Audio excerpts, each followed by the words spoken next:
Hey guys, this is day 9 of 90 day study blog challenge. तो आज हम eat that frog first की strategy को प्रैक्टिकली अप्लाई करके देखेंगे। लेकिन एक मिनट, ये स्ट्रेटजी है क्या? तो चलिए जानते हैं इस स्ट्रेटजी के बारे में।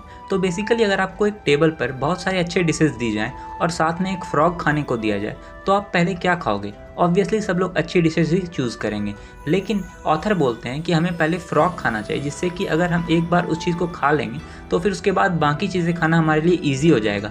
सेम इसी तरह हमारे दिन के कुल टास्क में से कोई एक दो टास्क ऐसे होते हैं जो हमें बिल्कुल पसंद नहीं होते हैं, जो हमारे लिए वो फ्रॉग का काम करते हैं। हमें मन करता है कि हम इसे नेग्लेक्ट कर देते हैं और जो हमें अच्छे डिशेज़ हैं, यानी कि जो अच्छे सब्जेक्ट्स हैं, हम उसे पढ़ते हैं। तो इससे होता क्या है कि जो वो टफ़ सब्जेक्ट है, जो आपको टफ़ लगता है, आप वो कभी पढ़ ही नहीं पाते हो अच्छे से।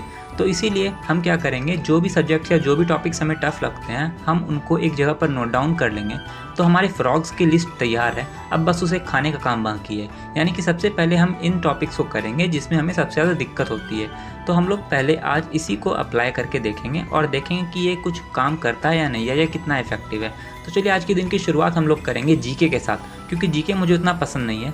और जीके की शुरुआत करने के साथ साथ हम आज अपने आप को एक टारगेट भी देंगे कि हमें 2 बजे तक एंशिएंट हिस्ट्री को ख़त्म करना है पूरी तरह से, जिसमें गुप्ता और पोस्ट गुप्ता पीरियड्स 2 टॉपिक हमारे बचे हुए हैं। तो हम ये 2 टॉपिक का टारगेट देते हैं 2 बजे तक। अपने आप को टारगेट दे करके हम लोग थोड़ा अपने आप को जज करेंगे, जैसे बचपन में हम लोग करते थे ना, ठीक उसी तरह से। तो चलिए अभी हम लोग 2 बजे तक इसकी प्रैक्टिस करते हैं। इतनी ज़्यादा हिस्ट्री पढ़ने के बाद हम बिल्कुल लिटरली थक चुके हैं, तो अभी हम लोग 1 घंटे का ब्रेक लिए। अब ब्रेक के बाद हम लोग अभी रिफ़्रेश होकर के वापस से पढ़ाई पे लगेंगे। और अभी हम लोग चाणक्य इन डेली लाइफ बुक के 2 चैप्टर्स को पढ़ेंगे और उसके नोट्स बनाएंगे। कल हमने काफ़ी एक्सरसाइज की थी जिसका कि असर हमें आज दिख रहा है, और आज हमारी बॉडी में काफ़ी पेन हो रहा है। तो इसीलिए हम लोग आज ठंडे पानी से नहाएंगे, जिससे कि हमारा दर्द हल्का कम हो।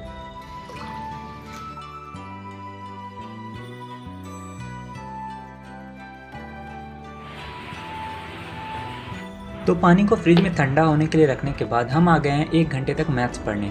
जब तक हम मैथ्स पढ़ेंगे तब तक हमारा पानी भी ठंडा हो जाएगा और फिर हम नहा लेंगे। तो अभी हम लोग मैथ्स को स्टार्ट कर रहे हैं और यहाँ पर हम लोग क्वेश्चंस को प्रैक्टिस करेंगे 1 से 1.5 घंटे तक। तो चलिए शुरू करते हैं।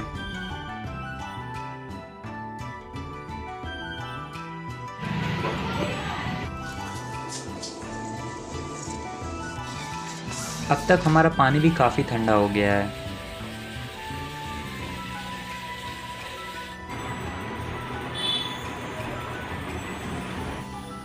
अब वक्त है दिन के सेकंड ब्रेक का। तो यहाँ पर हम कुछ ड्रॉ करेंगे, जो भी हमें मन में आता है हम वो ड्रॉ करेंगे। इससे हमें थोड़ा मेंटली रिलीफ मिलेगा और हमें पढ़ाई से थोड़ी ब्रेक मिलेगी। और ब्रेक के बाद हम लोग वापस से शुरू करेंगे।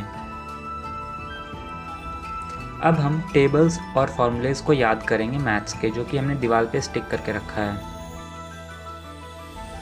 और इसके बाद हम 20 मिनट तक मेडिटेशन करेंगे। तो अब हम कुछ खाते हैं और साथ साथ में कुछ मोटिवेशनल वीडियोस देखते हैं। तो अब फ्रेश होने के बाद अब हम लोग शुरू कर रहे हैं आज का लाइव मॉक। हर सैटरडे संडे हम लाइव मॉक देते हैं। तो आज अभी हम 1 घंटे का लाइव मॉक देंगे और अपने परफॉर्मेंस को एनालाइज करेंगे। पढ़ने के साथ साथ ये ज़रूरी है कि हम अपने परफॉर्मेंस को टाइम टू टाइम एनालाइज करते रहें, जिससे कि हम अपने प्रोग्रेस को ट्रैक कर सकें। और मॉक टेस्ट एक बेस्ट ज़रिया है इस चीज़ को ट्रैक करने का। तो पढ़ाई ख़त्म होने के बाद हम अपना YouTube स्टूडियो खोलते हैं और हमारे सब्सक्राइबर के ब्यूटीफुल कमेंट्स देख करके हमारा मन खुश हो जाता है। तो हम उन सभी को रिप्लाई करते हैं और सभी को थैंक यू बोलना चाहते हैं जिन्होंने भी हमारे वीडियोस पे कमेंट किया। इससे मुझे बहुत मोटिवेशन मिलता है। मुझे लगता है कि हाँ, मैं जो कर रहा हूँ वो सामने वाले तक पहुँच रहा है। तो thank you so much for commenting, जिन्होंने भी कमेंट्स किया। तो मिलते हैं आपसे नेक्स्ट वीडियो में। Thanks for watching.